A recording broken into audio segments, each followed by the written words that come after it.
कथा में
बच्चों ये बैठिया ने अच्छो लग रहा है। वो सामने बैठो, सामने बैठो ने हम ठीक लग रहा है। बैठिया बिटिया वो ऊपर कहाँ चढ़ी बैठी।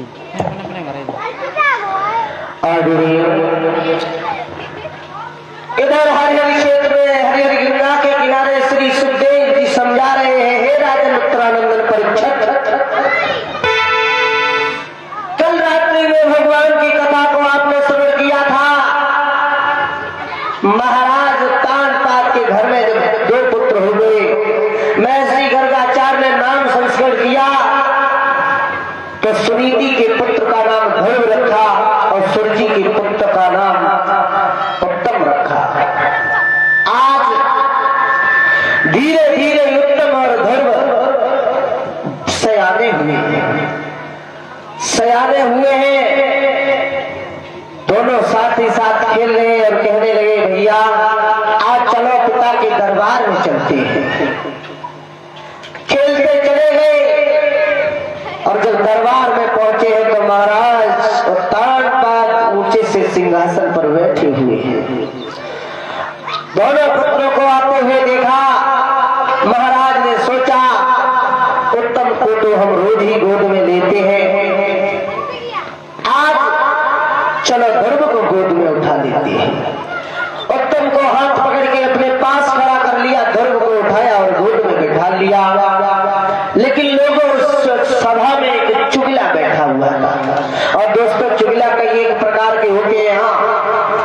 पहले चुगला देश विदेश में थे, पर देश विदेश से आए हैं जिलन में, और जिलन के बाद आए हैं शहर, शहर के बाद आए हैं गांव में, गांव के बाद फिर घर में, गली गली में चुगला घूमे रहे। हाँ समझ रहे हो? आज वो चुगला सोचने लगा आज रानी से जाकर अवश्य कहेंगे। और दोस्तों एक बात और याद रखना भैया विद्वान, अरे चुगला चुगत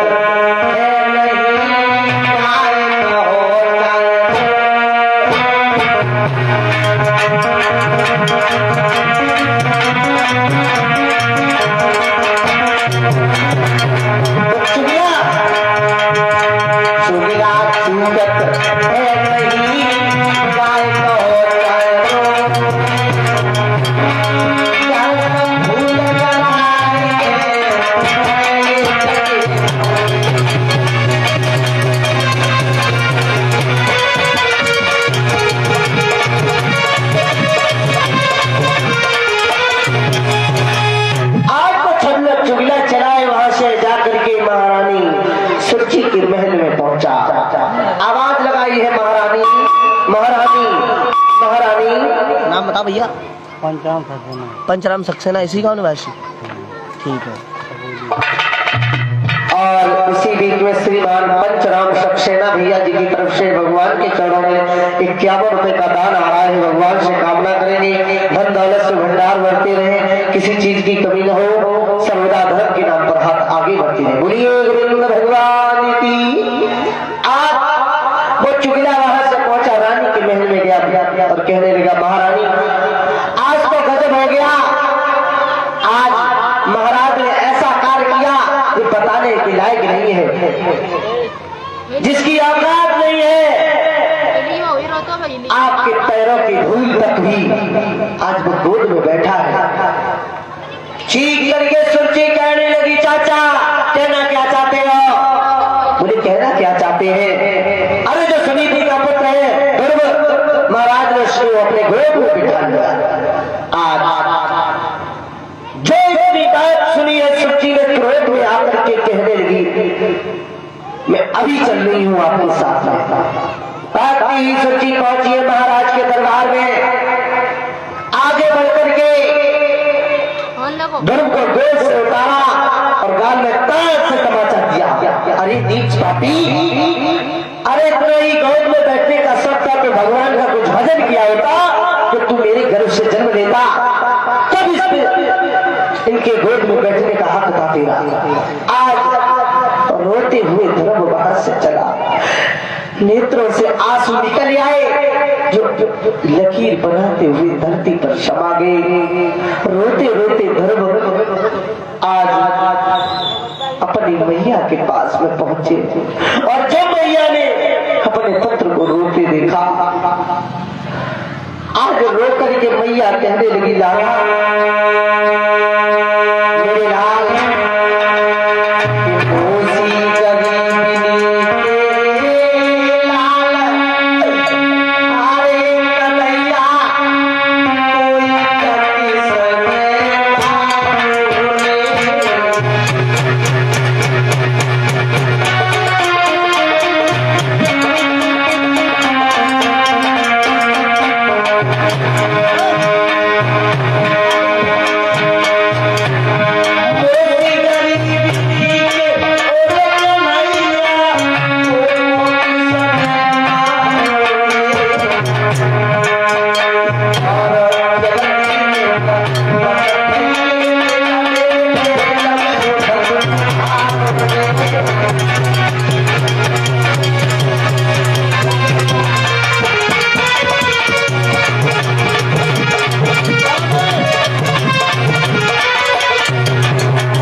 से अपने लाल के आंसू पहुंचे हैं। रो करके ध्रुव कहने लगा, मैया मैया मैं क्या बताऊं तुम्हें। रो करके ध्रुव बोला, अरे रोई रोई कहे ध्रुव महाराज, और मैया रोई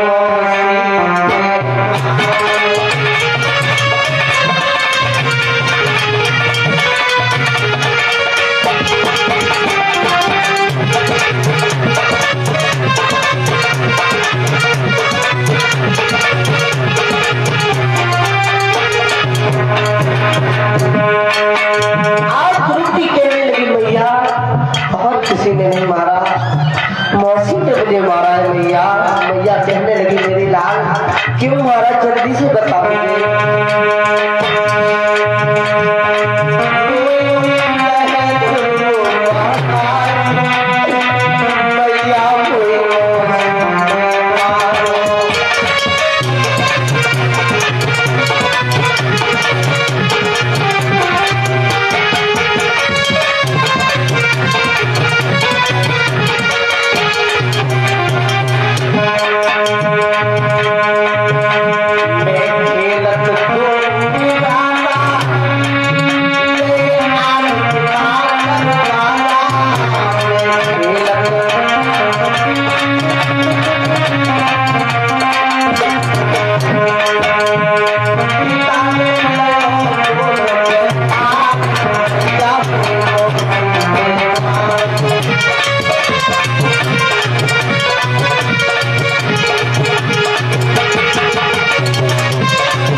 भगवान की आज ध्रुव जी ने ये बात जब कही है, बोले मैया पिता ने तो कुछ भी नहीं कहा, मां मुझे मारती रही। आज एक अपशब्द निकल गया मैया के मुंह से, अरे मेरे लाल अगर वो तुम्हारे पिता होते तो तुम्हें बचाते। जात क्यों ना है आज हुआ ऐसा, बैठे आज ध्रुव जी ने रोकर के सारा वृतांत बताया है और कहा है, मैया पिताजी हमें आते रही। अब फोनी जा ठीक रही, लाइट चली गई। नहीं देर में लगाइए तले आइए जा लेला। राधे राधे भैया। अब नरेंद्र यादव कथा कहाँ चल रही है भैया? कथा चल रही है रामताल ककीली का।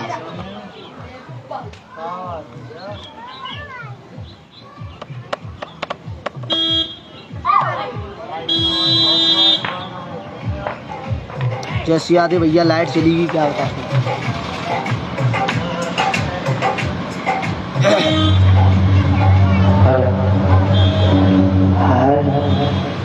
Hello hello hello Radhe hello, बोले गोविंद भगवान की। वैसा ध्रुव जी कहने लगे, मैया हमारे पिता कौन है? मैया ने कहा, तुम्हारे पिता स्वाधीन सच्चिदानंद श्री हरि नारायण विष्णु जी है। आज बेटा कहने लगा है, तो मैं आज ही उनके दर्शन के लिए इस यहाँ से जाएंगे। मैया कहने लगी, लाल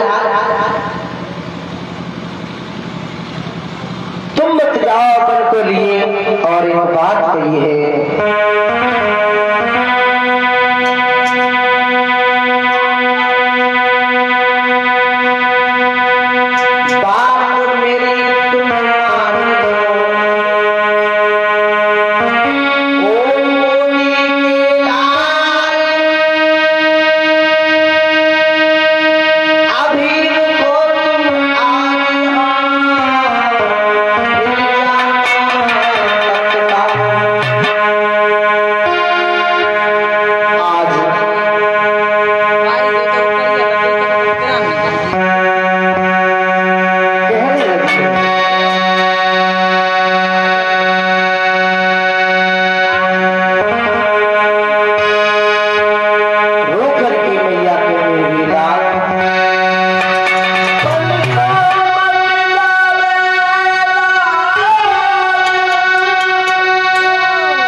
गांव से निकलना चाहता हूँ।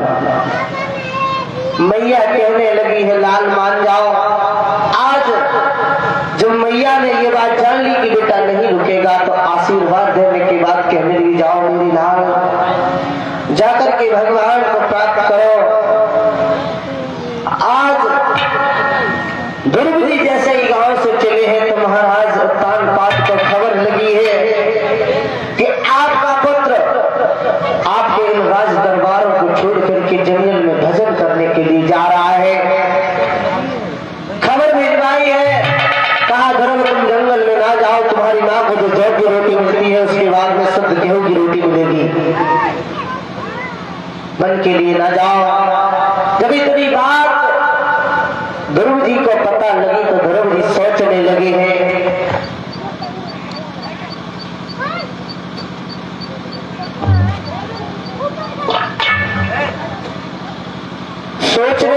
ध्रुव जी कहने लगे भाई वाह, अरे भगवान का नाम लिया और देखो तुरंत आराम मिलने लगा। ध्रुव जी कहने लगे नहीं चाहिए मुझे शुद्ध गेहूं की रोटी, अरे वो अपनी रोटी रखने में जाकर के अब नहीं रुकूंगा। बात करके गांव वालों ने कहा महाराज आपका पुत्र नहीं लौट रहा है। कहने लगे जाओ तुम्हारी माँ झोपड़ी में रहती थी, आज से महलों में रहेगी, तुम बन न जाओ। जब ये बात पता लगी फिर भी धर्म ने मना कर दिया। महाराज ने कहा है गांव वालों से जाओ जाकर के कह दो आधा राज्य उत्तम का है, आधे राज्य पर अधिकारी ध्रुव आप हो, जंगल में ना जाओ। आज ध्रुव जी सोचने लगे अरे भगवान तेरा नाम क्या लिया, तेरे नाम में इतनी महिमा है तो तेरे पास जाकर कितना आराम मिलेगा। आज ध्रुव जी नहीं माने। महाराज ने फिर गांव वालों से कहा जाओ ध्रुव से कह देना पूरे राज्य के अधिकारी हो, जंगल में ना जाओ। लेकिन ध्रुव नहीं माने। चलिए घर